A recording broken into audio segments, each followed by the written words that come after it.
I'm everywhere, you ain't never there. Heavyweight champ where the flow is flow like the ocean. Open water, you're drowning. I will for a pound and sink them, heat them, and leave them stinking. Sharks surround them, then eat them. Nice to know them. I will roll over your squad like I'm one punch Carr. You chumps, you best call General Motors. I will take control of your soldiers. You won't listen to I toss them in the Trump International, ask for me.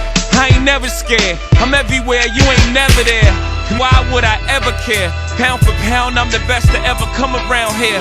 Excluding nobody, look what I embody. The soul of a hustler, I really ran the street. A CEO's mind, that marketing plan with me. And no, I ain't get shot up a whole bunch of times, or make up shit in a whole bunch of lines. And I ain't animated, I'm everywhere, you ain't never there. Yo, this your boy Simon One Punch Carr, Mr. Everywhere When You Never There. Live in the building.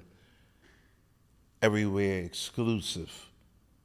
So listen, we just gonna get right into it. Man, listen.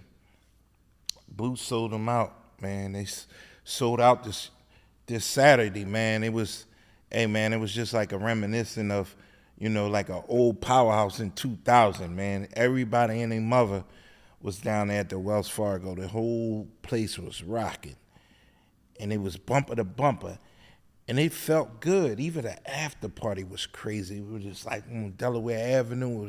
It gave that old Egypt Gotham feeling. It was just crazy.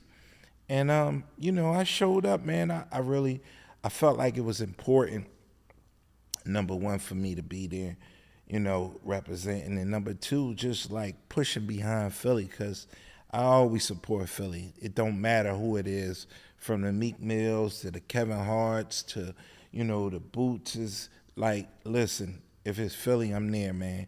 You know, all the athletes, I'm pro Philly, and that's what you gotta be. So, you know, just to see the electrifying energy in a crowd and everybody coming out, and there wasn't no acts of violence and everything. It was like, yo, it was real good. And I remember like people talking about it leading up. Man, can he sell out? Can he sell out? Can he sell out? And I was like, listen, man, I mean, that's going to be their job. I really felt like all hands needed to be on deck. It needed to be on the radio. It had to be like all the content creators. And that's how you make a powerful event. But like this new generation, they got a different feeling for it. And, you know, you can't just rush to be objective, right? Especially just being a little older. You know, they have their own vision. And, you know, salute to Boots and, you know, his whole promotion company and his crew and his family, his father, his brothers. All of them really had their own, you know, they had a vision. And he had a vision of what he wanted. And ultimately, they was asking me, like, Punch, can he sell? What you think? And I was like, well, listen, I mean, his job is to be the fighter. And it's on the promoter really to make the lore around it. Now, outside of that, he can, you know, he has his own promotional company. He can say, well, listen, One Punch or, you know, Big Reed, this one, that one, that one. All the dudes that's really putting the work in, I want to sit down and have a conversation with you. You got this section of the city. You got that section. I want all y'all to come together. This is, you know what I mean? Boom. Here, you over there, you know, in South Philly, Punch, you lock that down. You over there in West Philly, you lock. And that's how you make it organized. I felt like, yo, and all, you know, OGs and everything, all the old heads were saying, damn, that's how you're supposed to do it. But this new generation, they got a different feeling. So you can't rush the judgment. They got their own vision and mind state. So my thing was, listen, I'm going to go get me a big box of popcorn, and I'm going to sit right in this corner, and I'm going to just watch because, you know, I don't want to be objective. Can he do it? You know what I mean? Ultimately, we all want to see him do it. So that's why I got behind it. And I pushed because I'm like, listen, I'm never in the room of failure. I want us all to win because when you look good, I look good and our whole city look good. And that's what tip I was on. But a lot of people were saying, you know, they want to sit back and pick at it. So I'm like, yo, listen, you know, from the Eddie Hearns, you know, he has his objective. Look, all right, I secured the venue. So now I sit with the fighter with a promotional company and say, listen, who do you want on here? Boots said, listen, I want my whole squad on there. This is going to be Eddie Hearns, you know, Boots promotion, you know, Matchbox. We bring it to Philadelphia. That's all. That's it. You know, I'm bringing my squad. And the only one he went out and got, which, you know, they come up and they trained and they boxed together, was one of my nephews from down D.C., you know, Major, you know, and he went on Jalil Hackett, and he went on and he jumped on that card, and that's it. He kept it so contained, and people was like, yo, but I understood it because that's the same feel that Jay went when he went on and got Rockefeller. You got to understand the philosophies when he went and got the Chris and Neves, the Petey Cracks, and the Freeways, and the Oskino and Sparks. It was the same agenda.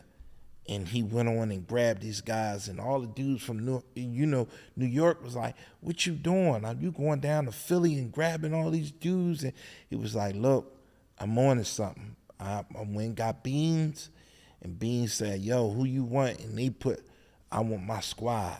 And they rolled and locked the shit down later on. And he was like, you'll see.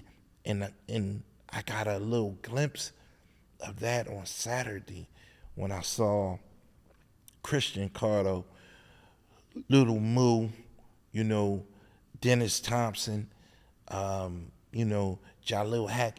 All these dudes been in the gym with him, training with him, working with him, running with him. They all been a squad. They've been, you know, always, you know, fighting, boxing with each other. So he ain't want no outsiders. He felt like, yo, I'm a certified star. Put the light on me. And I like that. That's LeBron. That's Tyree Maxey. That's anybody that's in the paint and they have confidence in their ability. Give me the ball. I'ma close the show. Can he do it? Can he do it? Yo, boom, a 3. You know, and that was the championship. And that was a real signature position for Philadelphia. That was a signature shot. He came down, he brought out Carr, and it was rocking. Everybody, you know, Gilly and Wallow, you know, Danny Garcia, Abdul Mason and all his brothers, you know, Andy Cruz. Man, listen, everybody was there. And it was a great Shakur Stevens. Everybody was there, and it was a great showing for Philadelphia. And I'm sitting there watching, and me and Danny was sitting next to each other, right? And it was a good thing because Danny nudged me and said, yo, what you think? And I said, yo, I got Boots in 5 and 6. He said, yeah? I said, yeah, this kid's deadly. He said, what, you think? I said, 5 and 6, right? And he looking, and he stopped him in the 5th. Danny looked at me like, yo. I said, Danny, listen, because one thing like I respect about Danny is boxing IQ, right? And we would go to, one time we was in New York City, and we was at the Barclays Center, ringside of the fight, and he nudged me. Again, he was like, yo, who you got? What you see? And I was like, I like that guy. He was like, why? I said, well, he said, we'll see. So we watching round by round. And each round, he's telling me, he's showing me, yo, what did you see? Who'd you have? And I was like, yo, I had that kid. He was like, well, why? He said, watch the scorecard. And I never forgot that because Danny boxing IQ and him being in the ring and knowing the judges, he knew what he was looking at. He was like, yo, and from that point on, I never looked at it as a fan. I looked at it and used my boxing IQ. He was like, come on, man, you got boxer eyes. You can see it. You can see these shots. Now, it's up to the judges. That's why they have them on all four corners. But it's up to the judges in terms of how you spin a guy and move him, and you can kind of block the view. But it's three other judges that are seeing the shot. That's why sometimes the card be lopsided. They be like 114, 116, because like, yo, it's all considering on what area you was boxing at. If you was on this side and your back was against the ropes and you was up underneath the judge, naturally that judge is not going to see it that way. And I was like, wow. So that was one specific portion of the whole fight that I'm like, yo, and Danny was like, man, you kind of getting good, Punch. Like I'm watching what you're saying. And we had a chance to talk even before the fight, right? And we was just catching up on things. And I admired the fact of, yo, for him being a 2-time world champion, and he's under, PBC, with Al Heyman. It was about Philly. Cool boy Steph, he under PBC. He walking out with the belt. It was about Philly. And I looked around, Abdul Mason, he signed with Top Rank. He's sitting front row right next to me. It's about Philly, all his brothers. And I looked around and I was like, wow, this is amazing. And then I said, damn, out of everybody, where B Hop at? And I said, wow, this is crazy, right? Because, this was a moment, it wasn't about being with any band, any type of promotional company, right? DAZN and Matchbox, DAZN and Golden Boy and Eddie Hearns shares the same, communication, broadcasting network, which is DAZN. So it didn't matter if I'm under, Matchbox and you over there promoter at Golden Boy. This was about Philly, and this was my young boy that was fighting. I looked at it like that. It was like, yo, B Hop, Gerard Boots Ennis is from Philadelphia. He's from by way of Germantown, the same area and neighborhood you grew up in. This kid grew up hearing about you, watching you, knowing about you, being in the same block. He's from the same area in which you come from, so he knows your whole story. And the fact that he has the IBF title, which you held, right? For many years, you was undisputed, but you were held the longest reigning champion of the IBF. That was enough for you to be right there ringside, standing there, rooting this kid on. So when I looked at that, I was kind of upset. And I was like, yo, man, sometimes, I woke up this morning, I was looking at the interview with Mason and Cameron, and they was talking about Jay Prince, and they was talking about, he being, 60, and you don't want to grow up and be, you want to be an OG. You don't want to grow up and become an old flea. And that's real, because an old flea is never wanting to give the light to the next person, pass the torch. You was supposed to be there on Saturday night to pass the torch and salute and say, now the city is safe. I'm passing it on to the next king, the young prince, because on Saturday, I dubbed him after Fresh Prince of Philadelphia. We got all these kings, right? But the prince is going to restore the order. And so they was like, yo, Punch, yo, you really, big on this. And I'm saying to myself, you big on this kid, right? And I'm laughing, right? And they said, damn, you pumping him like you're a part of Boots promotion. And I'm laughing and I'm saying, if only you knew, right? This kid been around me, and all those kids that boxed on that card been around me about 10, 15 years. I'll show you pictures when they were little kids and they were amateurs and they was fighting, right? And on the side of that, right, I grew up with their brothers, Boots' brothers. Both of them, Farad and Pooh, both fought on the cards with me. I shared on all they boxing cards, co-main events, and we came up. Me and Farad turned pro on the same night. Both got first round knockouts, right? They father is like an uncle to me, right? They father wanted to train me, and I've been around them, right, for a long time, over 20 years, 20 plus years, right? And so if they father is like, no, let Puncher, he came out the ringside and said, no, him, come on. And them dudes like, what? Oh, wait.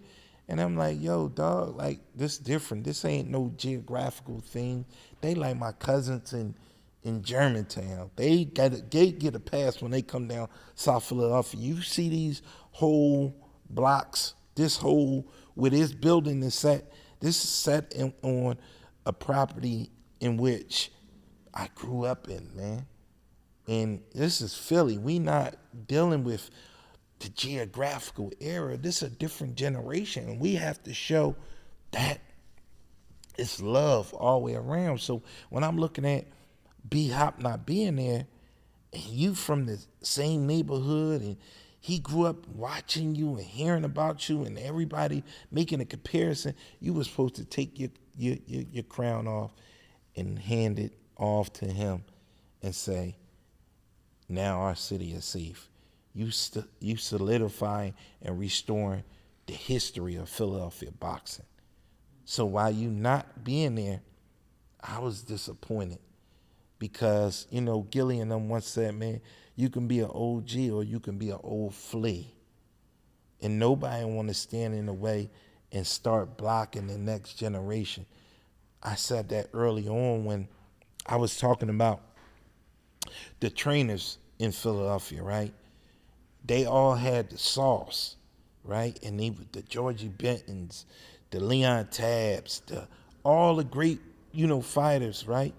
And the only one I used to sit up under and listen to, right, outside of my trainers, was Brother Nazim. And he used to always talk about them being bitter and they hating and all that, right? And they was old, right? And they never wanted to give him the juice and give him his props. And Nazim was just a guy that came there and trained his sons, and he had a vision, but he was very vocal, and he would always talk to us and was like, yo, you gonna be the next one, and come on over here and show you how to tie the gloves and tie the hands. And he gave that knowledge to Hamza, and Hamza now trains Stevie Foster, Cool Boy Steph. And then when you look at Rel been around us and boxing with us, and Rel, like, now he's a world-renowned trainer. And you see Greg Hackett that came on this show. He's a great trainer. He trains. That's giving it to the next generation. All these old trainers, right? When we call them OGs, they never wanted to give up the sauce or get out the way. So they died as old fleas. They died without exposing and passing the torch and sharing this knowledge. And this is what makes this boxing sport so dead, because the younger generation don't never really get the proper fundamentals. I looked when I was in the dressing room this Saturday, right? And I was looking at all the mechanics. And one thing that stood out,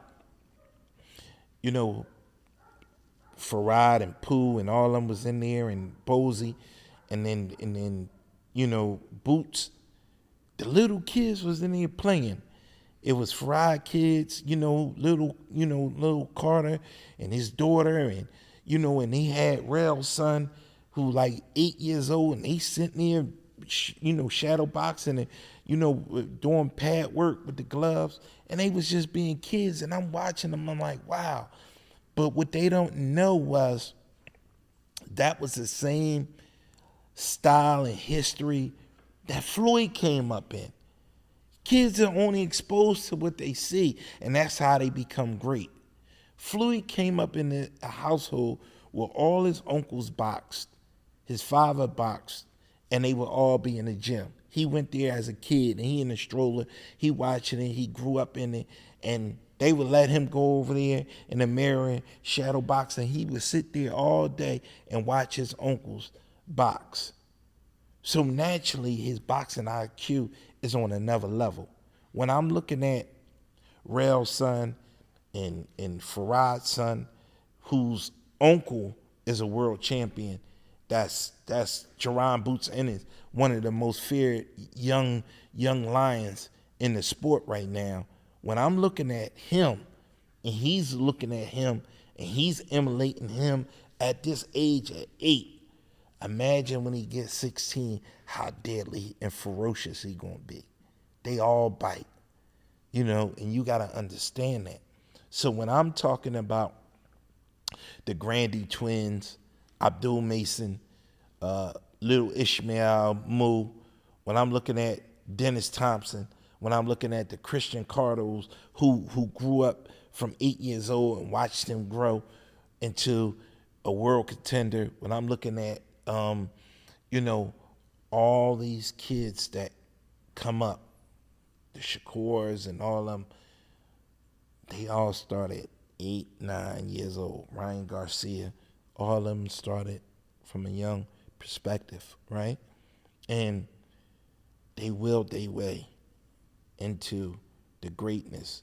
When you look at Devin Haney, I talked about this before. When Floyd, who come from Michigan, right? He moved, Marquette, Michigan. When he moved to Las Vegas in '96, Iron Mike moved to Las Vegas. Iron Mike was one of the most wealthiest boxers and feared men on the planet, right? He took a liking. He took Floyd under his wing. Nobody talks about this story. Mike had every car you can drive and imagine, right? How I know my first cousin was over there, the same thing, Carr. Carr was driving Mike's cars. Mike didn't care. He had Rolls Royces, drop tops, anything you can imagine. He had 50 cars. Floyd was driving all those cars down Las Vegas Boulevard, all up and down there, right? It's no wonder right now that Floyd has 50 cars.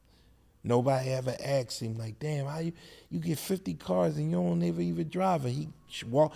Whenever you go to Floyd, or whenever he talk about, he'll walk you down the path and show you all his 50 cars. How did he get that vision?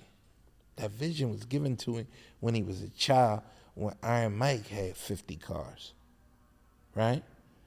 You can't tell me about a Bentley or, a Ferrari, and he had all exotic cars.